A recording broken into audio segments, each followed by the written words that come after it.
Okay, so we're going to have a chat about wild love and earth initiation and the dark. So thanks for joining me, Janine. And we've had a lot of history, really, of a decade of exploring the dark together. So um, be fun to share a little bit of that journey online with others. The frame, I think, the context for this conversation is the coronavirus is just a very small part of a big meta crisis that humanity is in, which we were going to run a workshop on called Earth Initiation to really support the massive number of people that now need to go through the portal of the heart. So the meta crisis is an initiation for the heart of humanity, and within that is an opportunity to call in support on the solstice. So this unique solstice coming up that we're going to have these 100 fires around the world. The idea of it is it's like a global ritual. And I think Einstein said you can't solve a problem from the area that it's created. So there's kind of an unprecedented time to reach for help that is outside the normal band of where we go to seek for help. And so part of the initiation for humanity is a deep shift beyond the consciousness and reason and science and this thing that we've relied on really for many hundred years now of thinking our way out of problems. And so the change that's on the planet is powerful as the change at the time of Copernicus, when the Renaissance and everything was kicked off, and we started to really understand what consciousness was and to use it. And now we're having to go beyond consciousness into the dark, the darkness of the center of the galaxy that the sun goes around, of the void, of the emptiness, of the mystery. And so this is an opportunity on the solstice to invoke help from those sources, and there's many ways to do that. So I thought we'd share what some of those might be. And one of the things about you and I is that we connected right from the very beginning, this recognition of this power of the dark. And yours was more working through the body, and mine was working more through consciousness, but they really came together in the heart. So yeah, maybe just share a little bit about your connection with the dark and what it means to you. Yeah, well, I guess I actually feel like just talking a little bit more about earth initiation. Okay, great.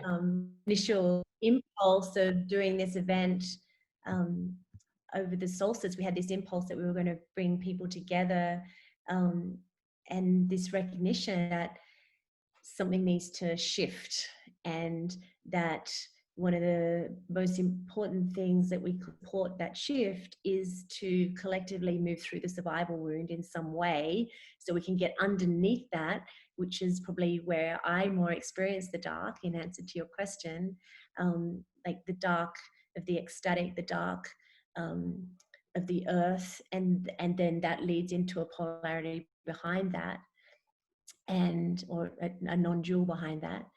And that somehow if we could do some kind of initiation, taking people through this survival, we could start accessing that en masse more collectively, so we could support something opening. And the intention was for that to then go viral. We were going to do this workshop and give it to a lot of facilitators, and just to let it go viral. And then we've had this situation that's come in right now, this virus going viral, and really the humanity is going through some kind of crisis at the moment, and facing their survival wound. So we're really wanting on the solstice to be harnessing these energies that are available of the dark, to fast track and move through this in a faster way than in other ways. So that at the speed of dark, which I'm sure you can talk more about in a moment, Bruce. But for me, the dark journey has been one of initially wanting to go more and more into the light and ascend. And in that journey, recognizing and being told by my teachers that I needed to go down into the dark. So going into the dark was not a natural place for me. It was a place of discovery and journeying into something that I didn't know, but that I became obvious that it was a place I needed to go. And through that journey, it took me into embodiment of the dark and to the density, into matter, into the earth energies. And then discovering also that that's a polarity of the dark, and that there's a place beyond that, which we've kind of called the holy dark over the years. Maybe if we can call it something else. But the power of the dark that's behind that. Yeah, great. Well, I relate to the journey. I mean, mine was like, I kept going through the light to find the dark. In other words, you know, deeper than consciousness and awareness is the void and the emptiness and the mystery. I think the symbol of the black hole at the center of the galaxy was the symbol of that for me. And then that opens a door into the center of the earth.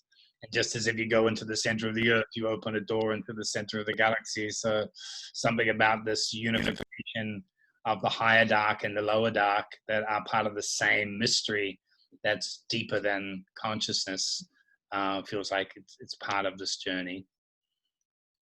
And also I'm thinking that it's hard to understand how just connecting with this energy can make a huge contribution on the planet. Everybody's busy and trying to solve solutions, and there are very real and deep problems that are taking place economically and other senses. But the part of the power of the dark is that it's invisible, that it actually is power and presence behind consciousness and behind matter. So yes, maybe we could share something about the power of the dark for you and the power of ritual that works with the dark.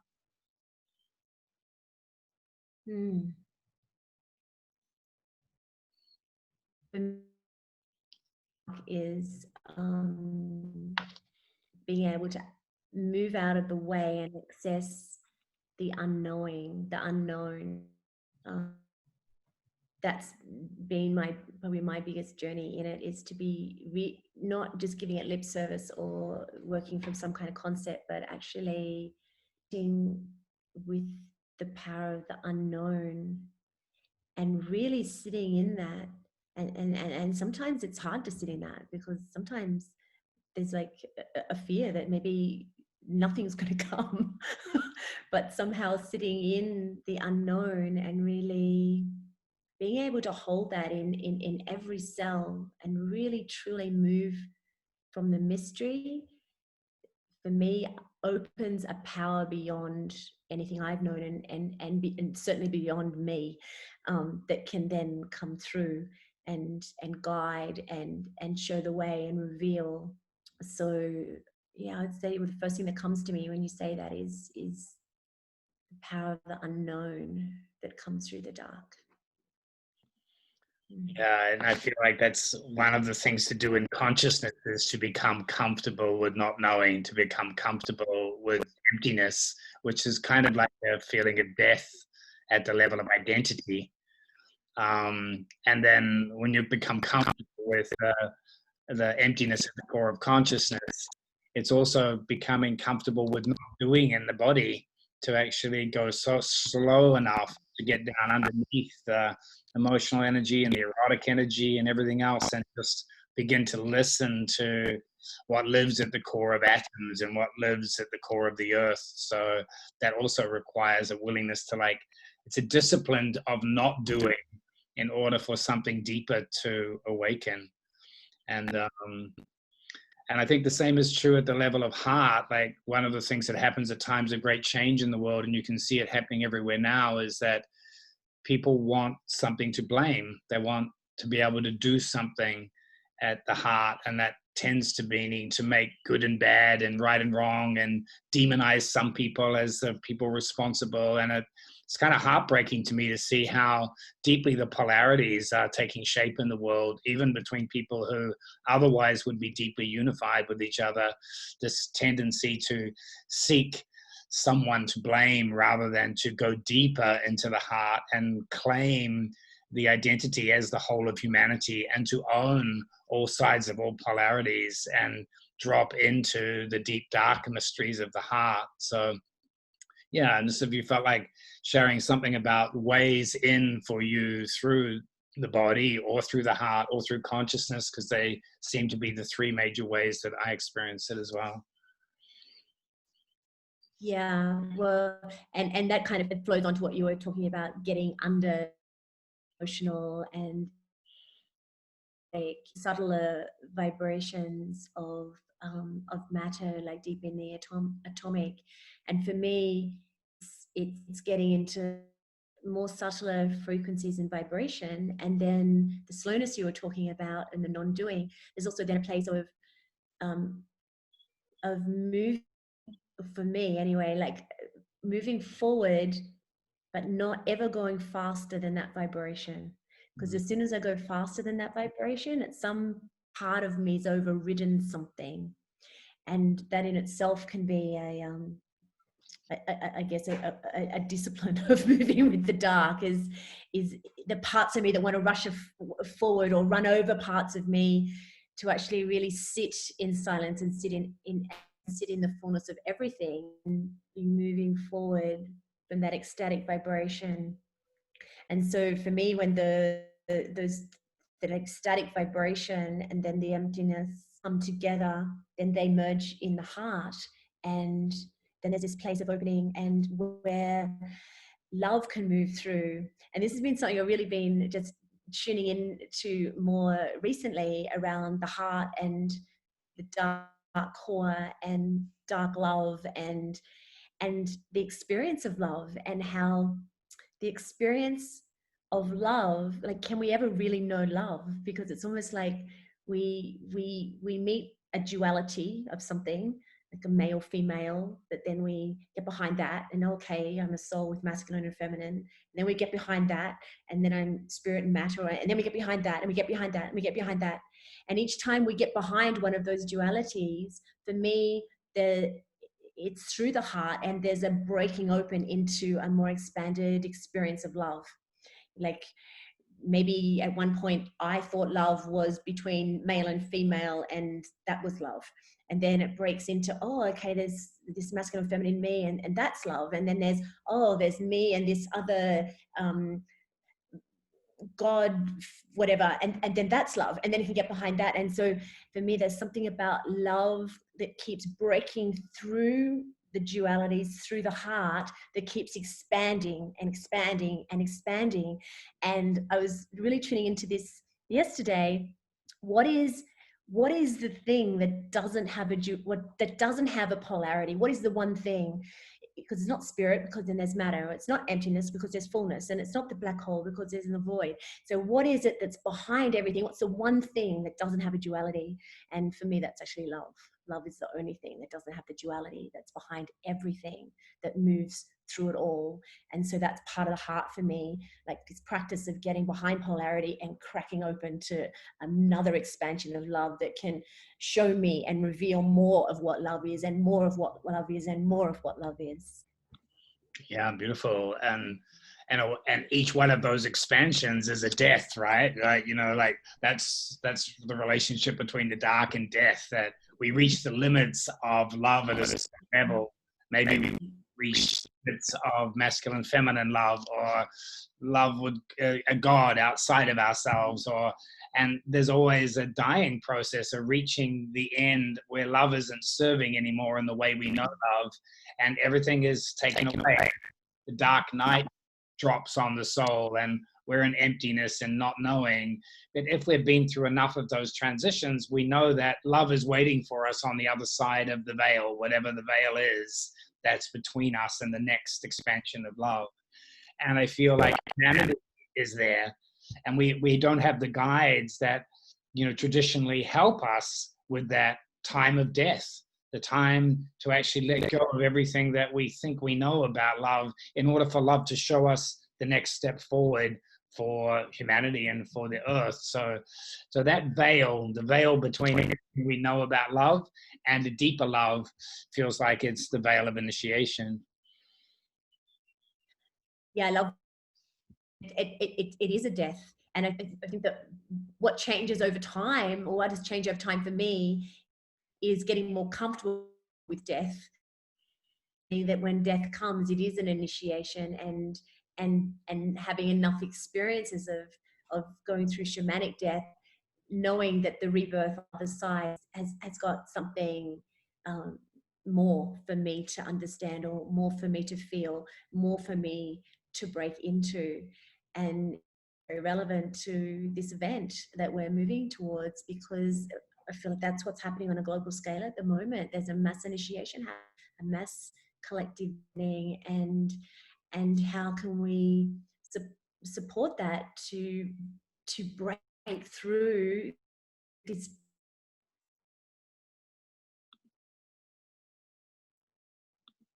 now, where it's almost like going into another polarization around being safe, around bringing in more rules and mandatory this and mandatory that, and so that we can keep ourselves safe, when actually that's not it. That's all. It's breaking out of that, let love break out of it, let love break through that, because that's where we're heading. Yeah, and it's like, just like with ordinary death, if people have been diagnosed with cancer or something, there's a recognized stage where people go through denial, and then they go through blame and anger, and then slowly into acceptance. And so I feel like the world with the coronavirus, we're still actually in the denial phase. Like, there's still a lot of humanity just wants to go back to business as normal, and wants to rely on, politicians and scientists and so on to, like, just tell us it's going to be okay. Like, just tell us that the curtain hasn't been ripped and we don't have to face the great emptiness of our own deaths. Like, please tell us that we can continue on. And I feel like for enough people, hundreds of thousands of people on the planet, actually, they know death's here, that they know that we're deeply separated off from the soul, and we're past our use by date, and they're turning and welcoming this initiation. But what looks like salvation to some people looks like horror to others. It looks like the end of everything that they know, and they don't know what's beyond that. So I feel a lot of the work of, like, people holding these fires is just to be able to rest in the emptiness and the security of love that's beyond death, love that's beyond the dying of our current, way of doing business in the world. Yeah, resting in love, and also for me, there's like a bit about, I think this is a part of the dark for me as well, is resting in trust. And it's really digging deeply into this place of trust that really doesn't need anything outside of itself to be sitting in it. And from that place of resting in trust and love, it's, for me, the next piece then reveals it from that place. But when I'm outside myself trying to change something out here, so then I can feel trust, or change out something like this, so then I can feel safe, and then I can be love, it's not going to come through. It's something about finding that first as part of the way through the initiation, that trust that there is going to be something there revealed on the other side. I think for me, that's a fast track. The place of moving from not feeling safe and not feeling trust and having to do things, it's a slower way than breaking into that place, really holding that inside, because deep inside it's there. It's like for me, trust is it's a deep mystical quality. It's there. It's just being able to sit in it, despite what's going on, despite what's going on, including the chaos. And I'm really understanding and learning these last few years of this place of navigating chaos, and how chaos comes and it's almost like it speeds up some process of all parts of the energetic bodies falling apart, spitting apart, atoms spitting apart, everything spinning apart, because it's reorganizing into something else.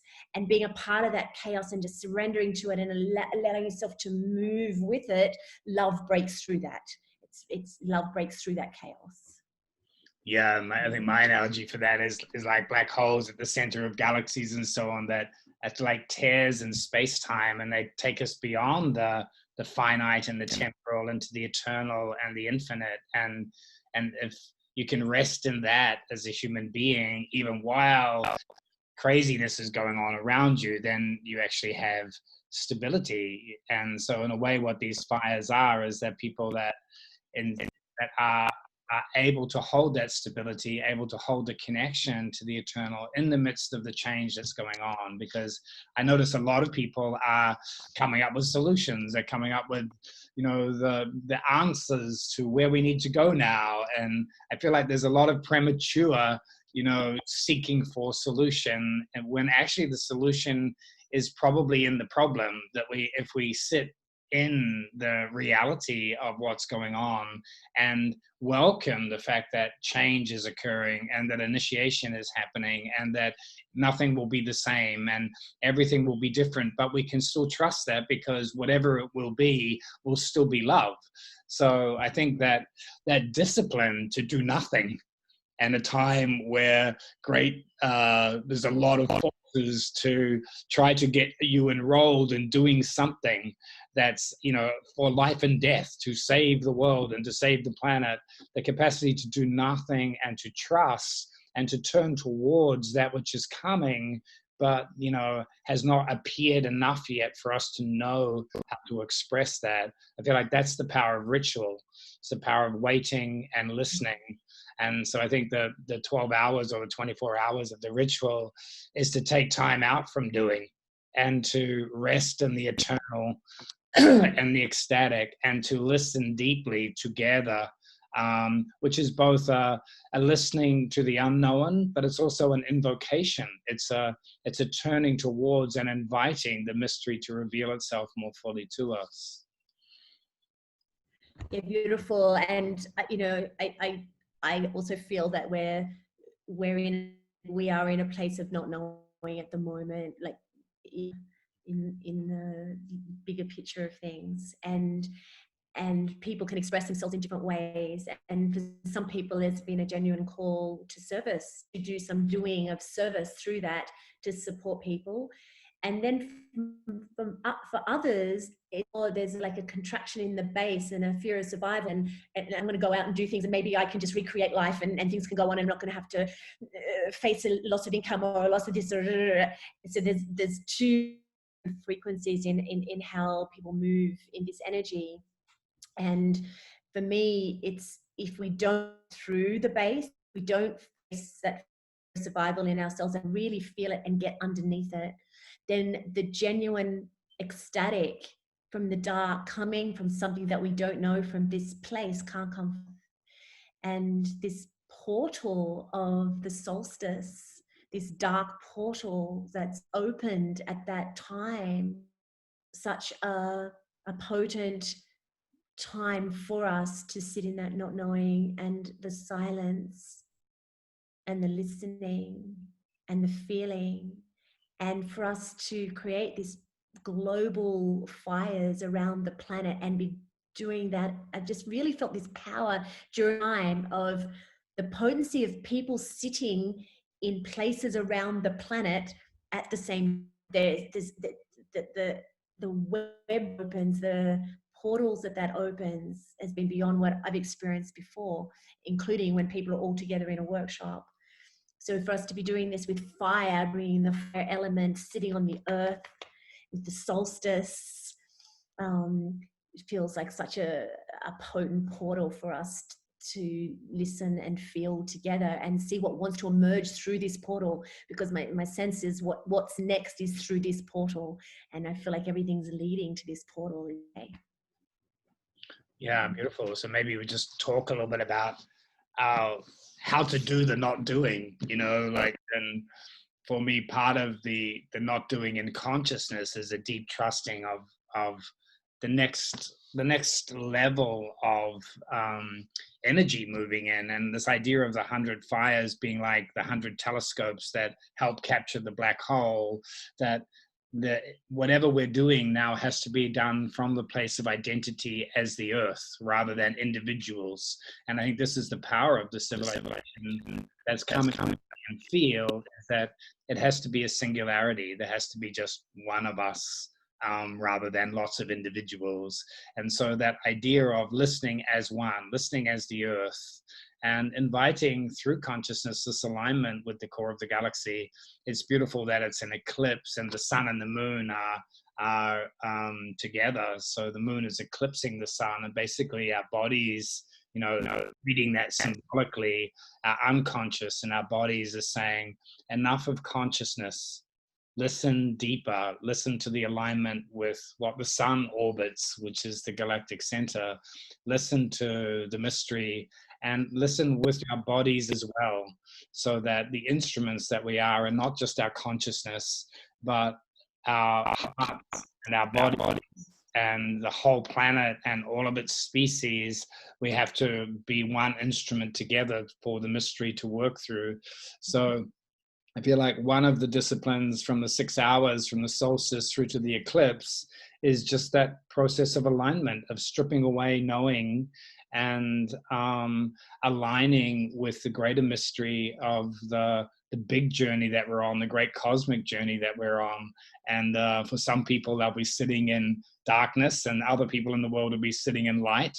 And it comes down to very simple things like 12 hours of light and 12 hours of dark on the equinox, or the longest day and the longest night in the opposite hemispheres. So we're uniting that duality. Some people will be sitting in full midday sun, other people in full midnight, but that there is something about the non-dual that is in that listening together prior to the time of the solstice.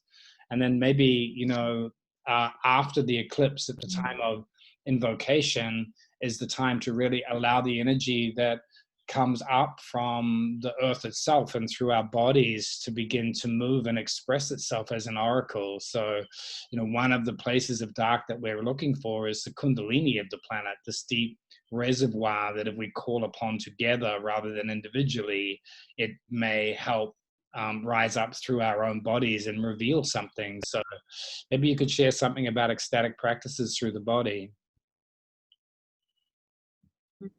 Yeah,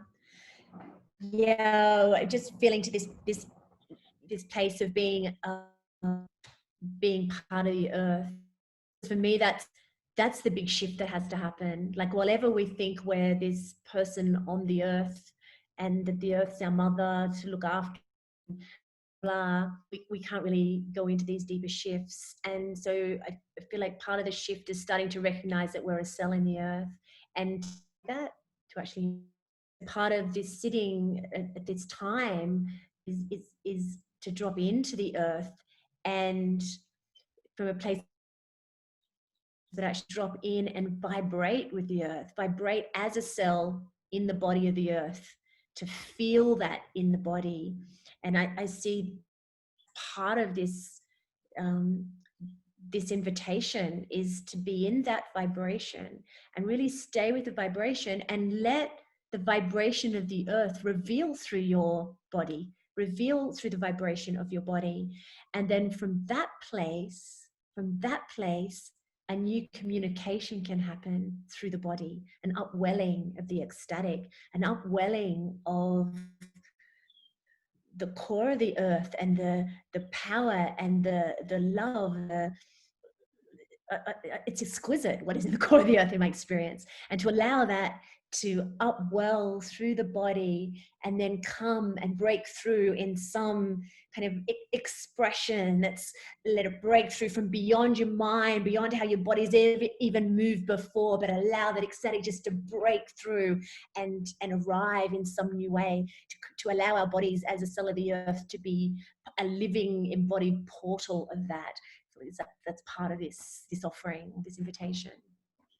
Yeah, beautiful. And I love the emphasis on the ecstatic, because I think part of, it's what Peter Kingsley said, civilizations are only created and destroyed from ecstasy, and they're not created and solved by panic. And so this capacity to rest back into the mystery and to know that the earth has stores of energies inside it that are just waiting, and cosmos is boundless, and love is eternal, and consciousness has powers that we haven't fully unfolded. So that deep resting in the trust and the listening and the trusting that help will come and energy will come that will provide us with the way forward. That ecstatic current, when it arrives, requires a discipline to wait for it. And that's what we were saying at the beginning, that when you wait and you listen and you expect it, then when it comes, it can begin to take you. And I would love after the eclipse for people to have that experience of letting the ecstatic take them in group formation all around the world and reveal, so that the time, you know, at the after the eclipse is a revelation. It's an oracle. It's letting the current show us what's in store for humanity on the other side of this initiation. Then we actually are living embodiments of what we're trying to live into, rather than, you know, minds trying to come up with solutions or activity that's coming from panic. So I love that ecstatic emphasis. I see it as a place of coming to the fire on your knees, actually, like in humility, coming to the fire with emptiness of everything that you've known, and even with anything that you think is the ecstatic, anything that you think is the kundalini, and just coming empty from a place, because whatever, just that beautiful quote that you said, like, however we've been moving before is not it. There's something new, there's something else, there's something expanded, and so all that has to be left behind. It's a pilgrimage, coming to emptiness in humility, in prayer, and entering into the silence, entering into the unknowing, and holding an intent in a space for something not known to come through in a different way. Yeah, so maybe that's a nice way to complete it. I want to just name that our journey into working with the dark, like we've run, you know, things called our darkness of our divinity a few times, and that kind of, you know, eternal secret that we share of just how sweet the dark is, how much love there is in places that, you know, most people fear deeply and reject because they're trying to stay in their light or trying to stay in their awareness. But the comfort of knowing that when you surrender fully into the mystery that is at the core of matter and the core of consciousness, then it is love, and it's the sweetest and most beautiful love that encompasses another level, the next level of our development. So yeah, I just want to name that, the sweetness of the journey through death into the dark. The dark elixir. Dark elixir. Okay, well, thank you for taking the time to share. Maybe we'll drop in some more as Solstice approaches, but I think this is a good beginning. Wonderful.